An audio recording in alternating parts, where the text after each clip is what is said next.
Alright guys, I'm back with another horror room movie review, and this is The Hills Have Eyes, the original movie from 1977.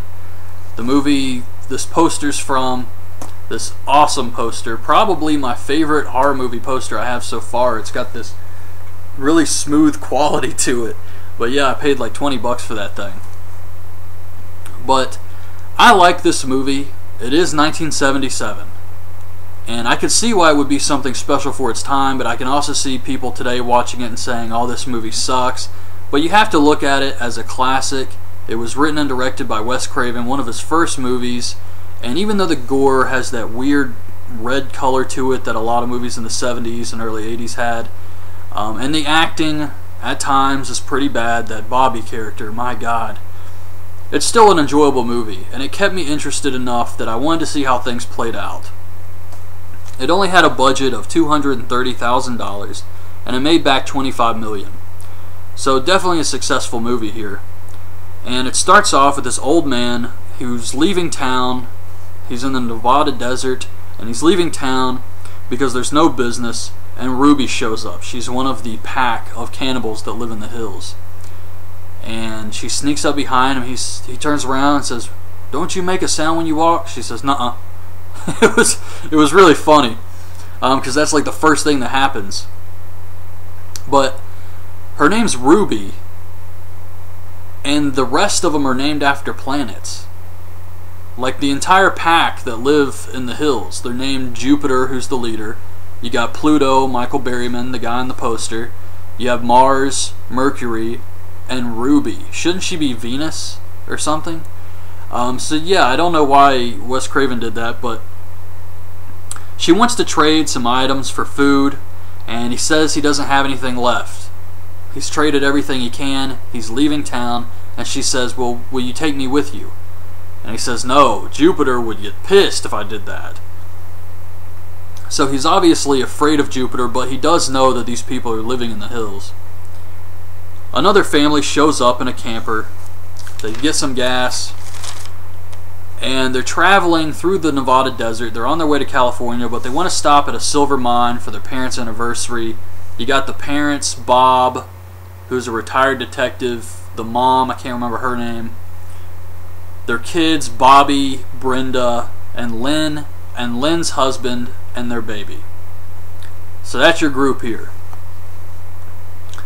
And the old man gives them some gas, and he says, just keep heading to California. Forget about those mines. Stay on the main road. He's trying to help them out here. But after they leave, the pack blows up the old man's truck so he can't skip town. And then we see the family in the camper. They're driving, and they find out that they're near a nuclear testing site.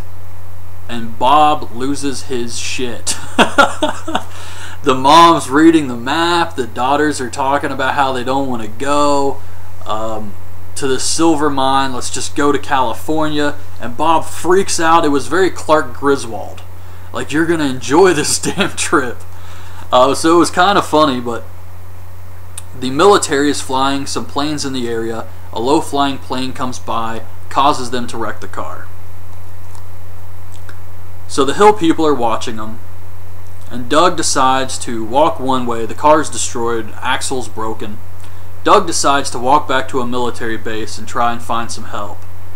And Bob decides he's going to go back to the old man's gas station. So they leave Bobby with a gun. Bob has a gun, Bobby has a gun. And they leave Bobby in charge of his sisters, his mom, to stay with the camper.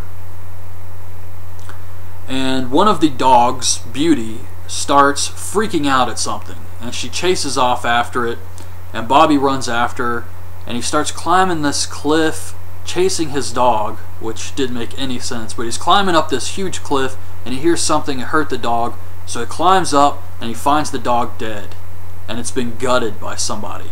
And then he hears something and he gets scared and he just takes off running. So now it's nighttime, and Brenda goes looking for Bobby. His mom and his other sister Lynn are on the radio trying to get some help, and they hear like heavy breathing, but they don't even notice that Bobby's missing. I mean, he's been missing all damn day. They know Bob and Doug went looking for help, but Bobby's been gone all day, and they don't even seem to care except for Brenda. So Brenda goes looking for him. He finally returns and he goes back to the camper. Bob makes it to the gas station, but he doesn't see anyone, so he goes inside to use the phone. The old man pops out, shoots at him, and then tries to hang himself immediately afterwards.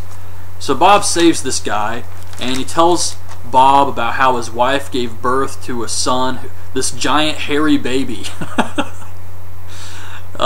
He says that the baby was like, I can't remember how big he said it was, but it was really tall. It weighed like 20 pounds, and it was covered in hair. So a giant hairy baby. And this baby, his son, killed animals growing up. It burned his house down, which killed his daughter. And so he bashed his face in with a tire iron and left him out in the desert. And eventually, his son kidnapped a prostitute and raised his own crazy family up in the hills. And one of the pack, I believe it was Jupiter, who he's talking about here, jumps through the window, grabs the old man, and beats him with a tire iron. So I guess that's supposed to be justice for Jupiter. Bob tries to run back to camp. His heart starts to give out on him. He collapses. The family is taunting him, but he can't. He tries to shoot, but it's dark. He can't see them. They're taunting him, and he just collapses right there. So Beast, the other dog, breaks his chain and takes off, and then we find out Doug returns. He found some supplies, but he didn't find any people.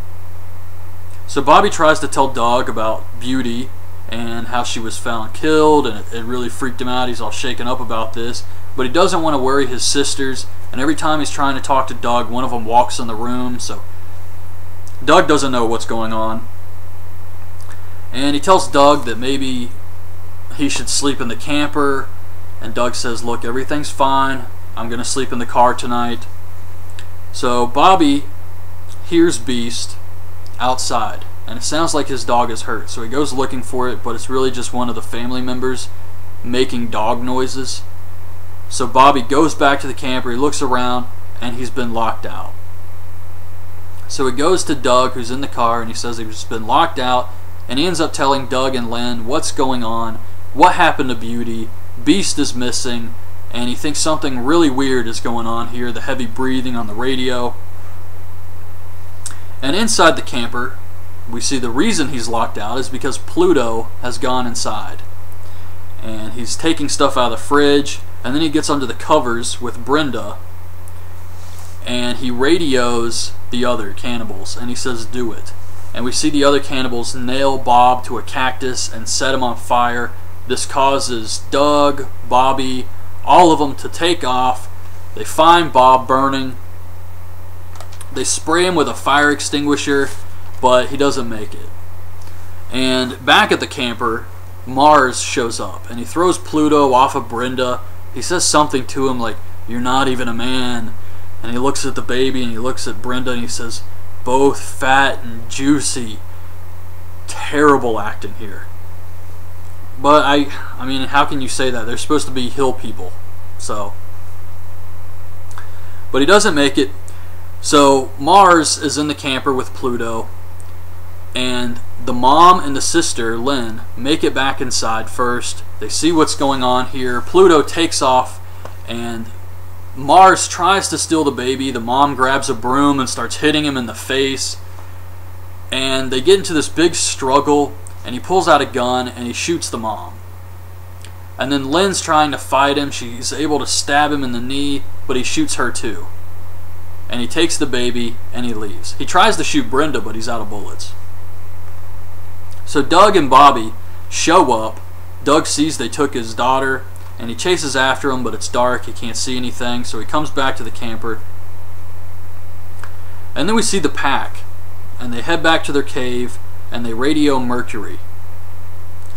And he's talking about eating the toes, and a really weird character here, but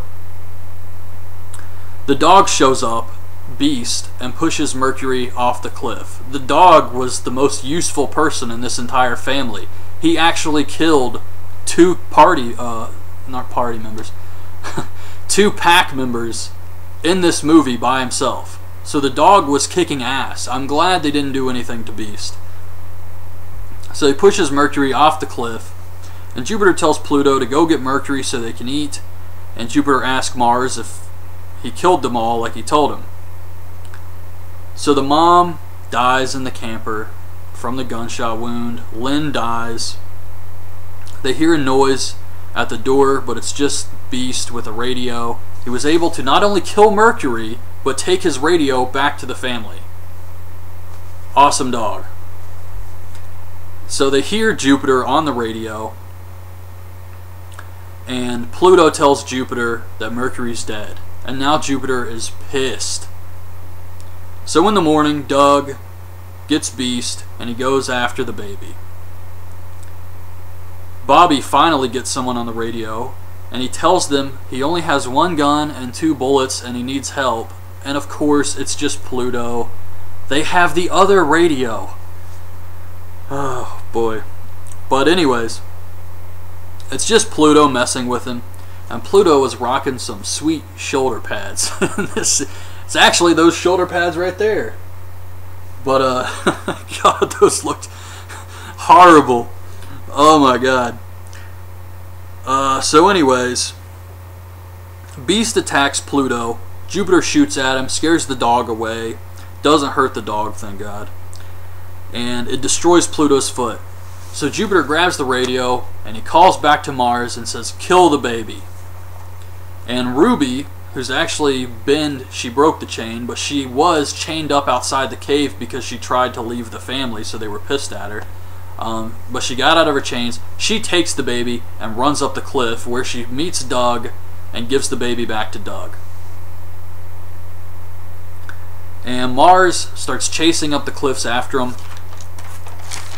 Jupiter leaves Pluto. Beast shows up, bites his neck, kills Pluto. Bobby and Brenda use their mom's body as bait, and they catch Jupiter in this rope trap. Wraps around his legs, and they're using the car tire to pull him in, but the car runs out of gas because the cannibals took the gas. So Jupiter escapes. They run in the camper, where they have another trap set to explode. So when he opens the door, it strikes a match and the whole thing goes up in flames. But Jupiter is suspicious now, so they jump out the window and they're waiting for the camper to explode, and Jupiter waits for something. I don't know what happens here, but he's like examining the door, and somehow he sets off the camper but doesn't get hurt. I have no idea how he pulled this off, because he has to open the door to strike the match, and he would be way too close to the explosion to survive. So how in the hell did Jupiter make this camper explode without getting hurt?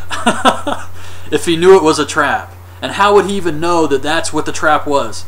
A lot of questions with that, but camper explodes. So Bobby and Brenda go to check the remains, make sure he's dead. He pops up, he body slams Bobby. Typical WWE scoop slam here. And Brenda attacks him from behind with an axe, and Bobby shoots him with his last 2 bullets. So that's the end of Jupiter, the leader of the pack. Yet there's still Mars running around. And there's a mother. There's Papa Jupe, who's Jupiter, and then there's a mom of the cannibals. And nothing happened to her in this movie. But we see Doug and Ruby. They're running from Mars in the cliff.